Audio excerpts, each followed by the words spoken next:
Hey everybody, welcome back to the Red Lipstick Club. This is Anna Sierra, and we're back for another couple episodes of Married at First Sight Season 20.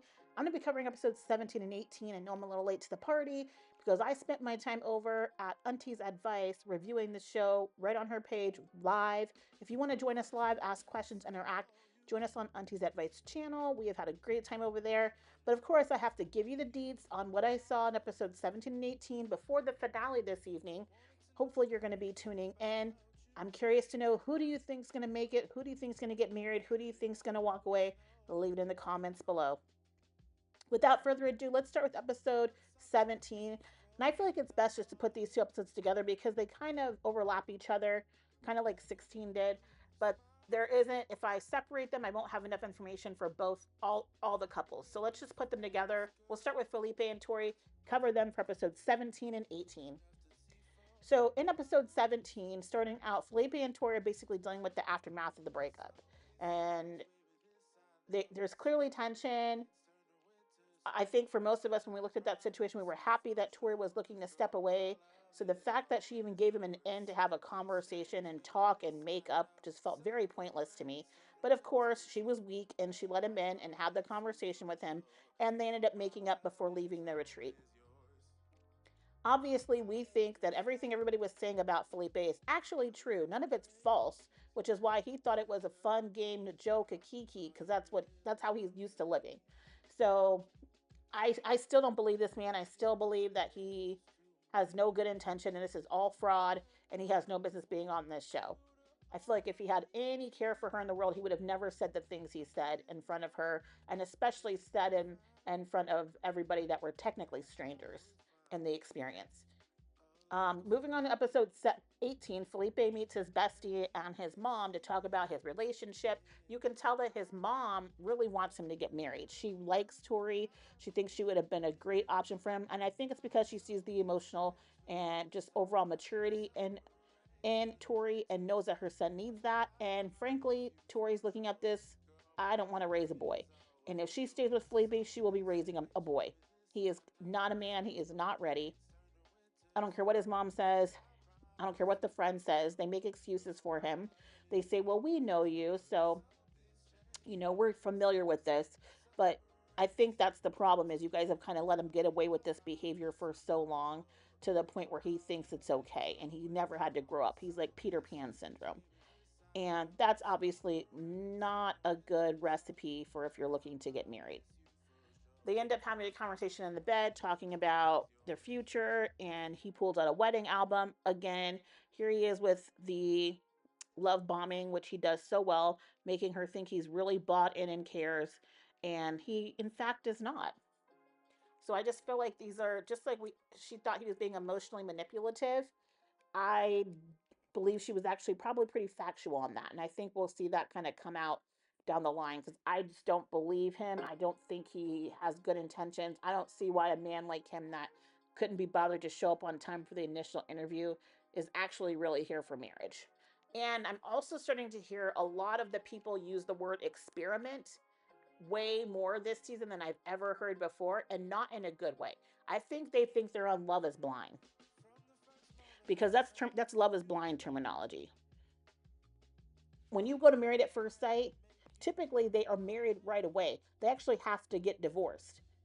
This season, and I believe even last season, when they've switched over to Peacock, they're not married, y'all. So it's giving more Love at First Sight than it's giving, Love is Blind than it's giving Married at First Sight.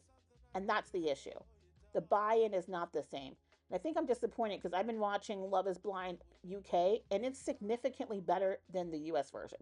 The men that are there are significantly better. They're not all perfect, but the lot is significantly better. Way more men that are actually there for marriage and want to get married at the end. And the women, almost 99% of them, have a focus and goal for marriage. I don't know how this show was able to get this many women on a season that were clearly not ready for marriage. I have never seen that on a love reality TV show where the women were this bad. This has got to be the worst season I've ever seen for women on a love reality show. Terrible. Moving on, we're going to move on to Caitlyn and Devin. Of course, they brought all the fireworks. Um, Caitlyn talks about how she's mad Devin doesn't make a move on her, from episode 16, when she apparently was flirting with him and giving him the go ahead sign because she rubbed his shoulder and touched his chest. That's supposed to make this man believe that you are ready for you two to go to the next level. Mind you, you have not kissed this man since you were in Mexico, which means weeks. So I don't know why you would think he would assume that you're going to make that big jump, which makes it feel fake to me. And this is very performative to me. They end up going on a date, and Devin, um, oh, and during that date, uh, Devin brings up that he cannot deal with her speaking to him disrespectfully. Like that cannot happen again. He says that the disrespectful conversations basically have to stop. She says okay, but it's clearly in one ear and out the other for her because she's just waiting to have the next word. He even has to tell her, let me finish, because she's not listening. She's just waiting to get her word in. And we have seen that with her consistently. Um, and it just feels like he's wasting his energy and his time. I don't believe that this is all about sex. And I feel like a lot of people that have been reviewing the show were trying to put that on Devin. And I'll be quite honest with you, the man is entirely too attractive and has way too much access to women to have to put this much personal effort into a woman on a reality show to hook up with her.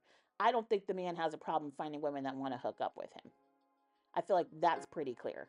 So that feels disingenuous, and I'm not going to put that on Devin. I do like though that he finally gets a chance to talk with another woman that, number one, it isn't going to try to sabotage him or the relationship. And he sits down with Nikki, who I think is a very wise person to speak to. This is a 46-year-old woman who has been independent, has a pretty clear idea of maybe some of the things that Caitlyn is dealing with being independent, but also seems to have a more sympathetic ear for Devin. And she talks about making the decision to lean into the intimacy, which I feel like hopefully Nikki did what was best for her. I don't feel like Sean deserved any of it, but I do like the fact that she took the whole process on, and she wasn't keeping all levels of intimacy away from Sean despite not having a real level of attraction for him. You didn't see Nikki pulling back, kissing, or any of those things. She attempted to make those connections because she saw it as an opportunity to build on the relationship and to build the comfortability and the intimacy. Caitlyn did none of that. So I think Nikki was able to affirm Devin that he wasn't off base with assuming they would have had a different, it would be further along than they currently are. Devin and Caitlyn didn't have a big blow up, and Caitlyn tells Devin to shut the F up again. Now, this is spearheaded by her having very inappropriate interactions with Mecca, from them doing like a pinky ring kiss thing to him putting his chain on her to them spending way too much time having a discussion outside in front of Devin, knowing that they already have a weird interaction. And then also, I feel like Devin was a little bit triggered by the conversation they had prior about Mecca saying that Belle wasn't his dream girl. And when Adam pressed him on, do you like white women, white girls, he didn't he didn't really say no. And then when they were trying to do this like whole wife swap question thing after the dinner, um, Mecca says that he would have swapped with Michelle, which I think is a distraction, and then says K and won't say the whole name. I'm sorry, y'all. I hate to say this, but I wouldn't be shocked if they've had some type of inappropriate interaction prior to this moment. They just seemed a little too comfortable with me. I thought it was weird that Belle and Mecca were riding up with Devin and Caitlyn. I haven't seen them have any interaction outside of this. So just things started to pile up for me. They just look way too comfortable for me. I would not be shocked if we found out they had some inappropriate interaction prior to this moment and everybody clocked it. And that's one of the reasons why Adam, because he's messy, called something out. Y'all have to let me know. And also, why was she all in her phone when she was with Devin? I mean, was she texting? Was she texting Mecca then? I don't know. I'm sure we'll find out if anything is really going on. But I think there's been a lot of controversy around the STFU moment with Caitlyn and Devin. They were sitting on the couch with Becca and not Becca, Bella and Mecca when this interaction happened, because there was an argument that ended up occurring from her interaction with Mecca, how disrespectful it was. And because Caitlyn doesn't care at all about Devin or his feelings, she tells him that STFU, shut the F up. And knowing that that's something that's triggering for him, knowing that he's already asked her to not speak to him in that disrespectful tone, now the situation's gone from 0 to 100. Now he's scooting up in the seat. He's got his finger in her face telling her, I told you not to say that. Was it aggressive? Yes. Do I feel like it was provoked? Yes. And I'm sorry, for me as a woman, I don't think any man should ever put their hands on a woman. And also, you do understand that when you are aggressive, you change the tone of a whole room. But also, I feel like women, we also need to be thoughtful about how we speak to people. And if this man has told you this is something that I do not like, and then you consistently continue to do those things with no regard as to what the outcome of that will be, is irresponsible to me and is not okay. And I have to call Caitlyn out on her behavior. And I'll stand firm on that. I don't feel like Devin is a naturally aggressive individual. He is a rugby player, a big guy. I really think this experiment took him over the edge. And I think once he realized that he had lost control and Belle had to bring him back too, I think that was the moment he decided, you know what? I need to break up with this woman because she's taking me completely out of character. She's dimming my light. She's taking me out of character, out of who I am as a man. This is a guy that has a single mom. He's probably been the protector of his mom forever. Who knows if his mom has dealt with any kind of domestic violence? You just don't know. So when you're a woman and you're dealing with a guy like that and you put them in those situations where that's not normally where they live and exist at, that's not a good thing. And he doesn't need to be in that relationship, and neither does she. Because if he's even giving her the desire to do that, that tells me you don't need to be with that man. That says a lot. So I am glad at that point that they ended up talking and Devin says, I'm done. And of course, Caitlyn tries to pull the I was going to break up with you first moment. No, you weren't. He was done with you, and we're glad.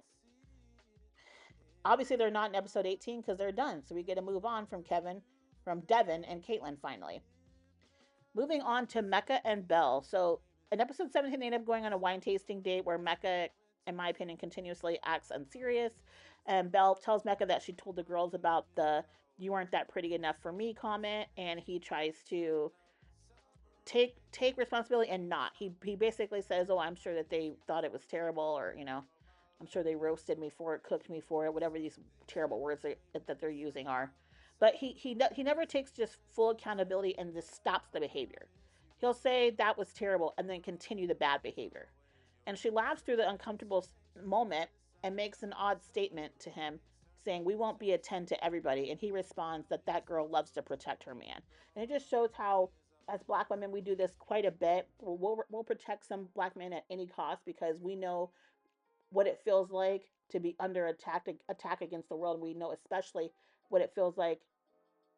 What Not only what it feels like, but we understand if we feel attacked in the world, how do our black men feel with the world? How are they perceived? How are they treated? And because of that, we overcompensate for protection, because in our brains, if we don't protect them, nobody will. I wish the sentiment was the same. Some do, but we rarely get that back. And this is one of the instances where she's not getting the protection back. He's willing to throw her under the bus and talk bad about her in public spaces and waste her time and sleep with her when he's not attractive to her. And he's not at all looking to protect her. I feel like she's confusing keeping your relationship business to yourself from being in a toxic relationship. She gives him undeserved grace, calling it self sabotage. And I just think it's that he doesn't like her. When they get back, they end up getting ready for dinner, and Michelle tells her that Mecca told the men he wants a woman with bigger boobs. And Belle finally admits, number one, that she hates his nails, like we all do. She would never be with a man typically that paints his nails, and that she's had multiple men in her life try to humble her. Now, I would say normally I would believe that he's trying to humble her, but in this instance, I genuinely do not believe this man likes her or is attracted to her. I think he thinks she's a cool friend, but I think this man is attracted to white women predominantly. And I think he's totally okay with using her for this process to get ahead. And he would probably take it to the end, say we're going to stay together just to save face, and then end up leaving her or cheating on her. When I look at Nikki, I do feel like Sean tries to humble Nikki because of who she is in life, because he's competing with her. I don't feel the same about Mecca. I just think Mecca's mean and doesn't care and has a lot of issues. So after, during this situation, Nikki's talking about what Sean said about her being a Seattle 10, New York 7. And Belle says, I don't see him for you. I don't want you. I don't want him for you. And then she goes through this whole spiel of trying to humble. He's trying to humble you, and these men try to humble us. Blah blah blah. And you could tell that even though she was trying to direct this conversation to Nikki, this was really about how she felt about her situation with Mecca. And Mecca clocked it because he knew that that's who she was really talking to, was him. And at the end of that conversation, what I believe is one of the most harmful things that a black man can do is he goes to Caitlyn, a white woman, and says that Belle is being feisty. And for me, making black women out to be the angry black woman in a situation where you have gaslit and drugged this woman along for all this time, knowing good and full you weren't attracted to her, you'd never be attracted to her, is something that pisses me off to no end, because it was an impossible goal. She was never going to be someone that you were attracted to because she will never be white. She could never achieve the goal. And for you to string her along and sleep with her and do all these things and act like you wanted to make it to the married day and say that you've made this commitment, it's a joke. You were never going to stay with her. Ultimately, as this night continues, people have been drinking, and they probably should have not been drinking. Once you start mixing alcohol in abundance and people know they don't have to drive anywhere, they start doing even more drinking. All of a sudden, Mecca and Caitlyn find themselves outside, fire pit side, having way too deep of a conversation for the moment. After all that stuff happened, Caitlyn should have found herself by Devin with her man. Instead, she's with Mecca having more side conversations. And of course, Adam has to provoke this situation by saying, "Are you going to let Mecca raise your girl up like that?" Basically saying Mecca is getting her ready for him. That was, and they know Devin. They don't know why they would want to get that man more frustrated and second guessing that situation than he already was. He already didn't feel like it was a good relationship, and for them to do that, for Adam to do that especially, he knew what he was doing. Now he has Devin putting eyeballs on Caitlyn, watching everything she does. Now she's on the couch, way too close to Devin when she's on the couch with Belle and him. Then he's putting his chain around her. It just got real messy, and that's how the fight ended up happening. But so disappointing. I don't know why Mecca would feel the need to say he would swap for Michelle first, which I still think was a cover up because he didn't want to say Caitlyn, who was the one he really wants first. That was so stupid and so inconsiderate of Belle. In episode 18, um, they're in the car, they're leaving, they're riding home with Nikki, and Mecca called himself an idiot, trying to take, in my opinion, he's just trying to take more credit for the Devin Caitlyn breakup. And I'm sorry, but that breakup was spearheaded by Caitlyn from the beginning, so you don't get that much credit. And they're spending time together. Mecca and Bill are talking about their next steps, and for me, he has a consistent disregard for how his actions impact others, and I feel like he's trying to put her in a position to end it. And they're talking about being on Decision Island, and he keeps saying, "I don't know if we're there or not." And he knows what he's done, and he knows that he's put her in a bad position, and he's done that on purpose because he doesn't want to be seen as the bad guy that ended it. So he's gonna fake it till he makes it, y'all, to the end. And he's acting as if he's so set on his decision, and all this insecurity around the relationship lives with her, and it's very wild assumption to me, Mecca. I'll be glad when he's off my screen. Moving on to Marissa and Adam, you guys, they were so boring these two episodes. They were like barely there. The only thing to talk about is that Adam was a pot stirrer. And he did it first with Mecca, asking him if he likes white women and asking him about body types, talking about breast implants and things of that nature. Why he kept that conversation going and egging that on, one will never know. But I feel like he just wants to see people fail because that's his energy. He did it with Mecca, and he also did it with Devin. calling out the interaction when they were all at a concert. Well, not all of them, but Devin, Caitlin, Marissa, and Adam went to a concert that wasn't on camera because Devin keeps trying to give Caitlin excuses for her behavior, saying it's because she doesn't like to be in the limelight in the camera, which I don't buy. But he calls that out, and that's just pretty much how these situations have gone. It hasn't really been much more than that for Marissa and Adam. They just spent time together. They seem to have a good time. This was drama free for them. And then in episode 18, they got sick together, and um, I do think something that's funny that he said in 18. He said Adam says that you guys walked so Caitlin and Devin could run. He said that to Felipe and Tori. That was a funny moment. He does have some funny moments, as annoying as he is, and that was one of them. But in episode 18, him and Marissa are really sick together, and she likes the fact that he's tending to her, taking care of her, making soup and stuff, and he's slowing down. It seems like he's very intentional and paying attention, but that's not his normal existence, and he's not going to be like that most of the time. The odds of this man getting sick very often are probably very low. And if you're dependent on that to get him to dial in, you're going to be very disappointed. And they bring up the living arrangements. So at first they were talking about them moving into Adam's tarp covered home and saving up money. I do not see Marissa in any way, shape, or form living in that house. And I think he can tell that about her too. And it seems like he's willing to bend and maybe move downtown wherever she's at because that's closer to her job. I believe he works from home. And he brings up once again finding a gym that they can go to and work out together, and the constant push for that. I don't want to marry a man that's constantly pushing for that. It's very exhausting. And on top of that being exhausting is his dude bro accent. It's like, oh my God, he sounds so stupid. And we know he's not stupid. But I'm sure you guys have all seen that recently his ex has been calling him out online and how her name was still on the lease at the tarp covered house and she lived there with him. So if I'm Marissa, I definitely don't want to move somewhere where you live with somebody else at. So we can go ahead and end that conversation. But let me know if you guys think Marissa and Adam are going to make it to decision day and say yes. I'm leaning more towards they will than not. I just don't know how long they'll actually stay together. But I do think they are a closer um, option for saying yes and getting married than Belle or Mecca or any of them. Okay, we're going to talk a little bit about Cameron and Michelle.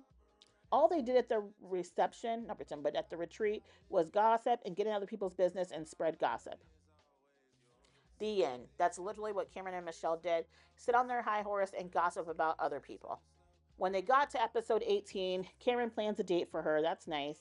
They go on like a Ferris wheel and they try to push out a lot of fake tears. They're crying with no tears in sight. I have yet to see any tears happen in these instances where they're trying to show us emotion, and for me, I just don't see the world falling in love with them because there's something about it just doesn't feel genuine, and I can't put my finger on it, but something's off. Do I think they're going to get married and stay together? At least to the reunion. But she has some pick me energy, so she might make it last past that. She said she found her person, and but they haven't even said I love you yet. I think it's wild to say you found your person and you haven't said you love them. I feel like those two things go together. You might have found like a good match or something, or someone that you feel is tolerable to get to the other side. But perfect, your person feels kind of crazy, especially when you haven't said I love you. All right, y'all. Last on my list is Nikki and Sean. So Nikki calls Sean and says she actually misses him. This is in episode 17. And Nikki tells Michelle and Belle about the Seattle 10, New York 7 comment. I like that Nikki feels very self-aware and she brings that she could up that she should be a soft place for her husband to land.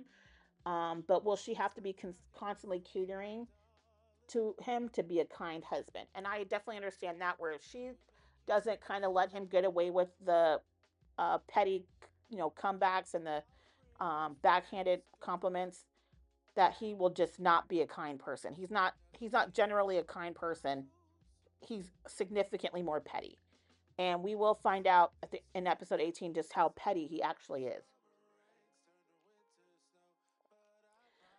Nick ends up not Nick, but Sean ends up leaving. You know, he's not really here for this episode because his mom had her birthday, so he was gone. But they have a group dinner. Nikki checks Michelle on her comments surrounding knowing your value and knowing what you deserve when it comes to people in the relationships. And Nikki says, you know, that's it's kind of rich for you to make that assumption. You know, you're not in other people's relationships. You don't know how they're going. I just think you shouldn't be assuming what's really happening. And if a woman doesn't know her value or know what she deserves because she's deciding to stick through the process. And this is then when Belle goes off on Nikki, saying that it's a hell no for Sean to her. I think the only reason why Nikki didn't push back really much with Belle is she just sees that she's hurting. And I think even Nikki realized this really isn't for Sean. This is actually for Mecca. I'm going to let her have her moment. This just makes it easier for her to get it out. Moving on to episode 18, Sean comes home and they seem to have a really positive interaction. They seem kind of like a couple. Like they missed each other. They give each other a hug. He like brought something for them to eat home together. I thought that was kind of cute. And ultimately later that evening, they end up going on a date. And she brings up the Seattle 10, New York 7 comment. And his response, you guys, was so crazy to me. He said he did this because she grabbed his stomach one time and said, look at this, in a pool. And his insecurities around that are really showing. I know for me, I've actually had a guy, I'm a thick girl. I've had a guy like kind of grab mine and I didn't really like it, but it was like for him, it was kind of like in a jokey way. And I feel like if you've gotten to a certain point in your relationship, that's more comfortable. But otherwise, I'm just going to say, hey, I don't really like that. Like, don't do that. If I know it's something I'm sensitive about, I'm just going to say, just please don't do that. But instead, he chose to be petty and try to get back at her and try to knock her down a peg and giving a juvenile response saying that she's a 7 in New York.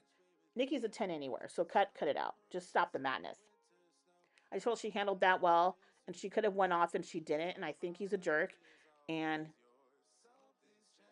he said it because he was hurt.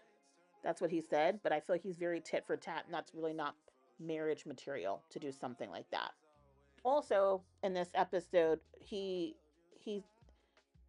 well, I do like when he says things like "let's use our tools," but even though it can be annoying because it feels like you're trying to therapize me, and when I just want to have a simple conversation, but he asks Nikki to use feelings when describing how she's feeling about decision day, and she's trying to take her time and be thoughtful about it, and he rushes her along and cuts her off and says you don't have to give a whole speech and so on and so forth. And my whole thing is you have pushed for this woman to actually care. You have wanted her to be invested in this relationship and really be present, and she's attempting to do that, and instead of allowing her to finish her thought and her statement, because you're a man that can't stand for somebody else to talk for 50% more of the time, you decide to cut her off. You don't have the patience to listen to somebody else unless you are also talking. And that's something that Sean should probably circle back around on because it's an issue for him, clearly. But that is it, you guys. I knocked out 17 and 18. If you want more of my thoughts, some more candid thoughts, jump on over to Auntie's Advice. We are on that channel. We recorded that last night, and you'll get some more feedback on how we feel. Also, I'm curious what you guys think that Felipe told Tori. We did take a poll about that, so put it down in the comments. But thank you so much for stopping by. Make sure to hit the like button on your way out. Hit subscribe. Leave a comment. Share my channel. I'm really trying to grow this channel. I am starting from basically ground zero, trying to build this channel up so I can do more reality TV content like this for you. And hopefully have time to be able to get back on camera. But for now, I'm just recording and giving you the tea in a podcast format. Without further ado, I will tell you guys to keep your red lipstick on. Keep your BS meter turned on high. Have a good night. Peace. Said I love to put a smile on your pretty little face. I love it when you're close to me. That's where I want you to always be. I didn't know when I found you.